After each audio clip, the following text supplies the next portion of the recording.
You are most welcome in my channel. You are with Shyam Sundar sir. Dear friends, today we shall study the poem She Was a Phantom of Delight, which is written by William Wordsworth. और हमारी poem है She Was a Phantom of Delight. William Wordsworth के द्वारा लिखी गई ये poem. पहला point देखेंगे इस पोएम का। दिस पोएम वाज कंपोज्ड इन 1804। यह जो पोएम है जो कंपोज की गई थी विलियम वर्ड्सवर्थ जी के द्वारा 1804 में कंपोज की गई थी। और नेक्स्ट पॉइंट देखें, this poem was published in 1807। और इस कविता का जो प्रकाशन हुआ 1807 में हुआ था। This poem is a lyrical ballad. ये पोएम क्या, एक लिरिकल बैलड है ना। Next, the meter is used iambic tetrameter. इसमें जो मीटर हुआ है यूज वो टेट्रामीटर हुआ, आइएम्बिक टेट्रामीटर यूज हुआ है। The subject of the poem is, आखिर इस पोएम का जो सब्जेक्ट है, विषय है, क्या है, तो पोइट्स वाइफ मैरी हचिंसन, जो कवि की पत्नी है मैरी हचिंसन, बस उस पर ही उन्होंने लिखी है पूरी poem. This poem has 3 stanzas with 10 lines each. और इसमें 3 स्टेंजा है और 10 लाइन्स का एक स्टेंजा है। इस तरह से इसमें 30 लाइनें हैं। Wordsworth married his cousin Mary Hutchinson.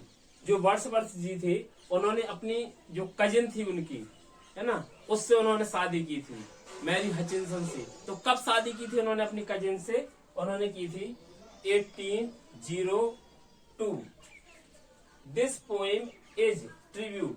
और ये पोएम आखिर किसको ट्रिब्यूट की गई है? स्पष्ट ही हो गया है किसको ट्रिब्यूट की गई है, किसको श्रद्धांजलि दी गई है इसमें। तो वही है हचिंसन्स ब्यूटी एंड कैरेक्टर, क्योंकि इस पोएम में उनकी ब्यूटी और कैरेक्टर के बारे में बताया गया है। फ्रेंड्स, पोएम का लाइन बाय लाइन अर्थ पढ़ने से पहले हम समरी इन हिंदी पढ़ेंगे। प्रस्तुत कविता she was a phantom of delight प्रकृति के महान पुजारी विलियम वर्ड्सवर्थ के द्वारा लिखी गई कविता है। इस कविता में कवि अपनी पत्नी मैरी हचिंसन के बारे में वर्णन करता है। वह अपने विकासशील संबंधों को 3 बिंदुओं में चित्रित करता है। जब कवि ने उसे पहली बार देखा तो उसे लगा कि मैरी हचिंसन खुशी की आत्मा है। वह बहुत प्यारी थी और उसे लगा कि उसे थोड़े समय के लिए भी उस पर गर्व करने के लिए भेजा गया है। उसकी आंखें शाम के तारे की तरह खूबसूरत थीं और उसके बाल भी शाम की तरह काले थे। उसे बनाने के लिए प्रकृति ने बसंत ऋतु और हर्षित सुबह से सभी सुंदर चीजें एकत्रित की थीं। उसका आकार एक नर्तकी जैसा था, लेकिन कभी उसके स्त्री के गुणों को भी महसूस करता है। वह अभी भी एक आत्मा थी। वह अपने घर में इधर उधर आराम से और स्वतंत्र रूप से घर का काम करती थी। इस तरह कवि उसे एक आदर्श रूप से सुंदर महिला, सुखद साथी और एक आदर्श गृहिणी के रूप में प्रदर्शित करता है। आइए फ्रेंड्स, इस कविता को हम अब लाइन बाय लाइन अध्ययन करेंगे। She was a phantom of delight when first she gleamed upon my sight. और यहाँ पर विलियम वर्ड्सवर्थ जी यानी अपनी पत्नी मैरी हचिंसन के बारे में लिखते हैं कि सी was a phantom of delight, कि वो क्या थी, एक फैंटम थी, है ना। अर्थात फैंटम माने और भूत भी होता है, और लेकिन यहाँ पर दिव्य स्वरूपा के लिए दिखाया गया है। तो वही है कि सी माने वह है, फैंटम माने यहाँ पर, ठीक है, प्रेत होता है, डिलाइट माने खुशी का। अर्थात कहते वैन माने जब, फर्स्ट माने पहली बार, सी माने उसे, ग्लिम्ड माने होता देखा, अपॉन माई फर्स्ट साइट माने यहाँ पहली दृष्टि में। अर्थात कवि कहना चाहता है जब पहली दृष्टि में, ठीक है, कवि ने मैरी हचिंसन को देखा तो कैसी लग रही थी, सी was a phantom of delight, तो बिल्कुल ऐसे लग रही थी जैसे डिलाइट की बिल्कुल पूरी फैंटम हो, यानी प्रेत हो, है ना।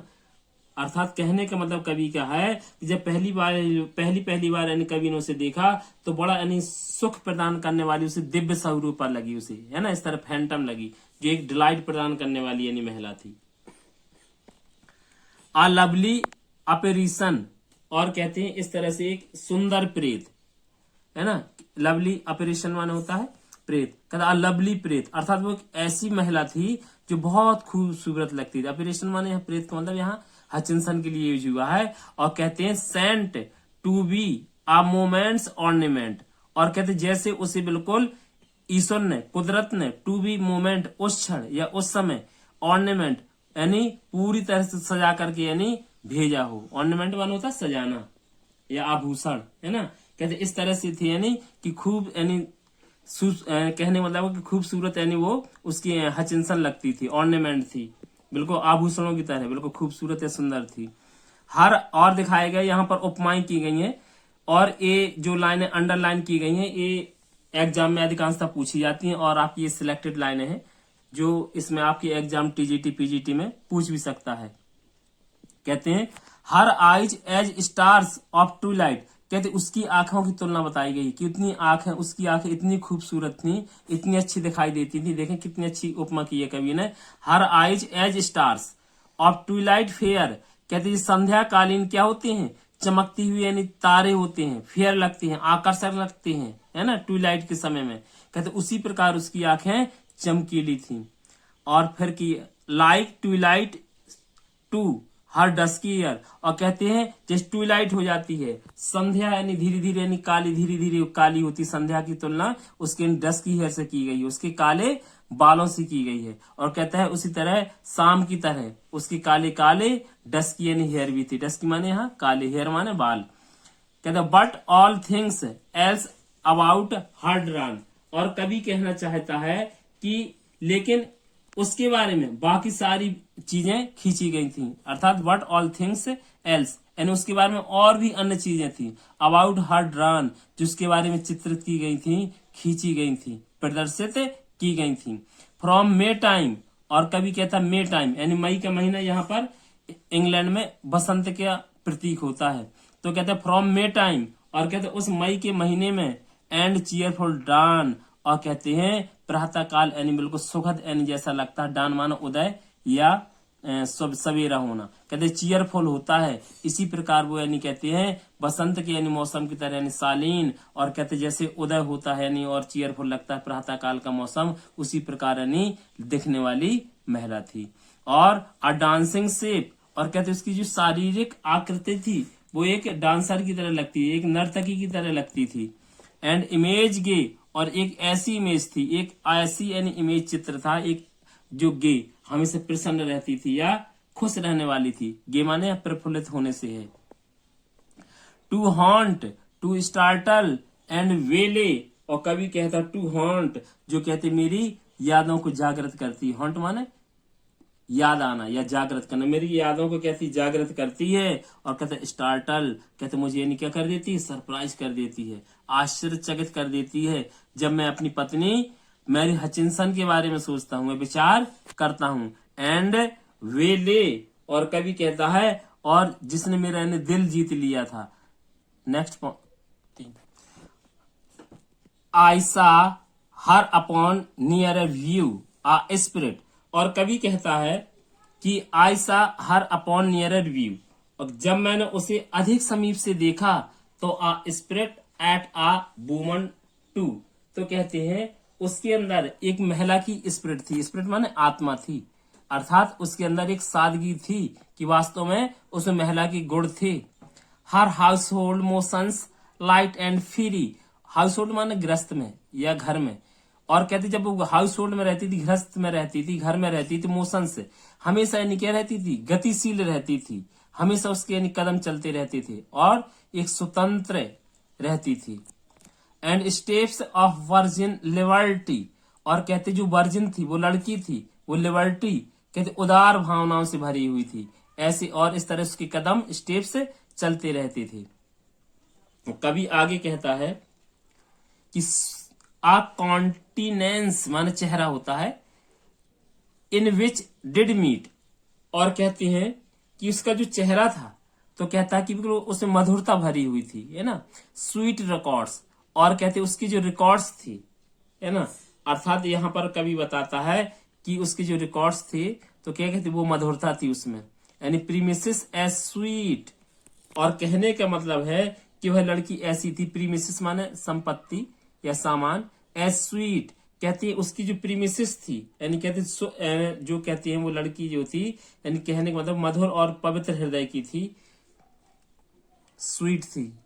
आ क्रीचर नॉट टू ब्राइट और गुड, और कहते ऐसी प्राणी भी नहीं थी वो, क्रीचर माने ठीक है प्राणी, या हचिंसन के लिए यूज हुआ टू ब्राइट और गुड, है ना, कहते हैं कि वो इतनी ज्यादा यानी क्या नहीं थी, ब्राइट और गुड, कहने का मतलब कि ब्राइट थी वो, दिव्या थी, और गुड और एक अच्छी यानी महिला थी, लेकिन फॉर ह्यूमंस डेली फूड, लेकिन वो मानवीय संवेगों को, जो डेली फूड मानो प्रतिदिन का भोजन, अर्थात अनुभूतियों से दिखाया गया यहाँ पर, है ना, कि जो हम मनुष्य मानवीय अनुभूतियों का अनुभव करते हैं, कहते उससे वो बिलग नहीं थी, वो भी महसूस करती थी, और उस अनुभूतियों में, फीलिंग्स में, इमोशंस में कौन कौन सी चीजें कभी शामिल कर रहा, कहते फोर ट्रांसिएंट सॉरोज, और कहते क्षण भंग और मात्र वो सॉरो भी हो जाती थी, सिंपल वाइल्स, है ना, और इस तरह का भी कहता है कि छोटी छोटी जो चीजें थी यानी वाइल्स थी, चालाकियां, है ना, या मानव स्वभाव में जो होती हैं उसमें भी थी, प्रेज और थोड़े में प्रसन्न होने वाली थी, ब्लेम, ब्लेम माने दोष, है ना, और कहते इस प्रकार से हल्की फुल्की उसमें यानी कुछ दोस्त भी थे, लव प्रेम करने वाली थी, कहते किसेस, और कहते किस करने वाली, कहते एंड स्माइल्स, और मुस्कुराहट से भरी हुई थी। इस तरह से कभी मैरी हचिंसन के बारे में बताना चाहता है कि वह वास्तव में एक मानवीय संवेगों से भरी हुई यानी महिला थी, है ना, जो क्षण भंगुर में क्या हो सकता था, वो शोक, यानी छोटी छोटी चालाकियां, वाइल्स माने होती हैं चालाकियां, सिंपल वाइल्स, कहते ये सारी चीजें उसके कैरेक्टर में थी। और ये अंतिम स्टंजा है जो हमारा तीसरा स्टंजा है, इसका हम भावार्थ देखेंगे कि आखिर विलियम वर्ड्सवर्थ जी अपनी पत्नी मैरी हचिंसन के बारे में और क्या उनके यानी गुणों के बारे में व्याख्यान करते हैं, देखें।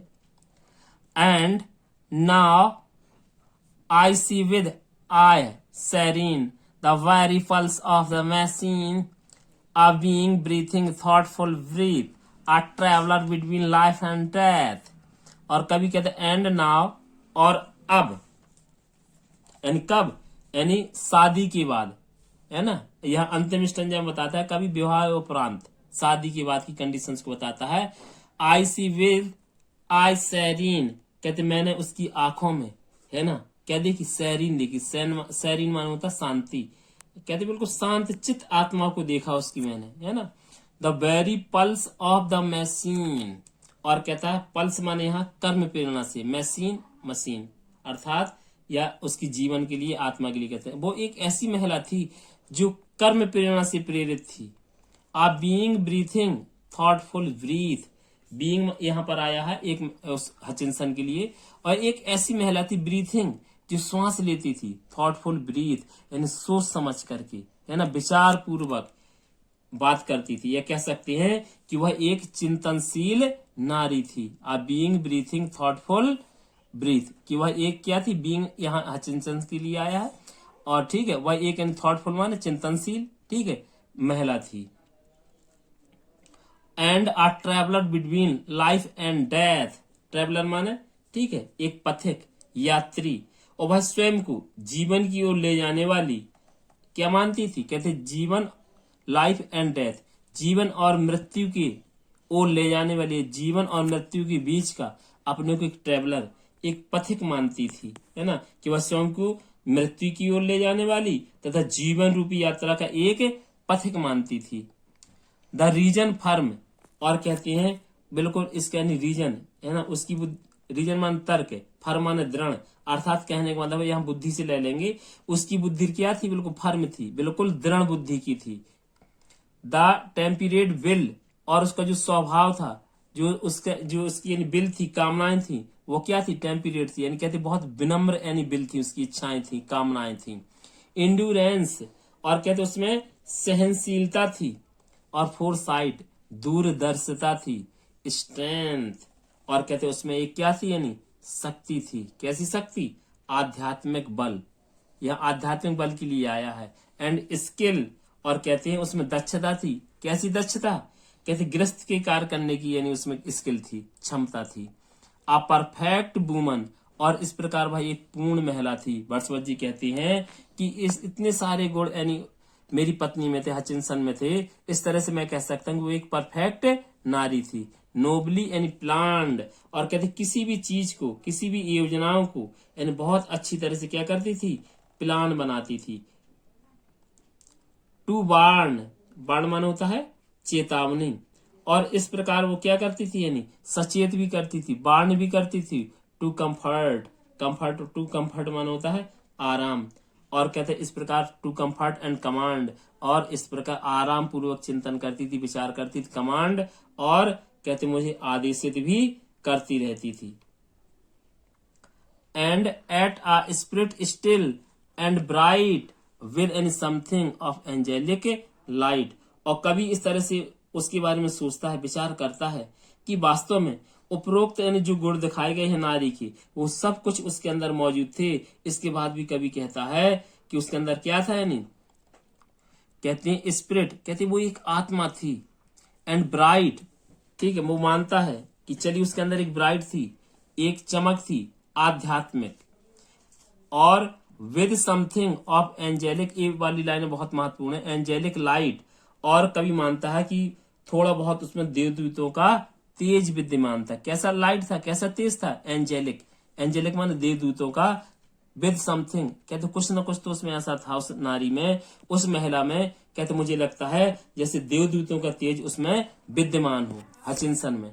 तो इस तरह से वर्ड्सवर्थ जी इस पोएम में जो अपनी पत्नी मैरी हचिंसन के बारे में डिस्क्रिप्शन करते हैं, वो 3 प्रकार से दिखाएगा। किस प्रकार पहली बार यानी उनसे मिलते हैं, है ना, और इस प्रकार उनको फिर परखते हैं, लास्ट टाइम यानी देखते हैं किस प्रकार बीच में गृहस्थ में रहती है, लास्ट टाइम में उसको विवाह उपरांत महसूस करते हैं कि वास्तव में उनमें क्या खूबियां थी, और इसके बाद भी जीवन पर्यंत उनमें क्या खूबियां बनी रही। तो फ्रेंड्स, आई होप आपको ये पोइम पसंद आई होगी। अगर ये आपको पोइम पसंद आए, क्योंकि मेहनत से बनाया गया आपके लिए वीडियो होता है, तो हमारे चैनल को सब्सक्राइब करें और लाइक करें, और बेल आइकन का बटन जरूर दबाएं, जिससे कि आपके पास जैसे ही कोई नया हमारा वीडियो अपलोड होता है तो आपको नोटिफिकेशन तुरंत मिल जाएगा।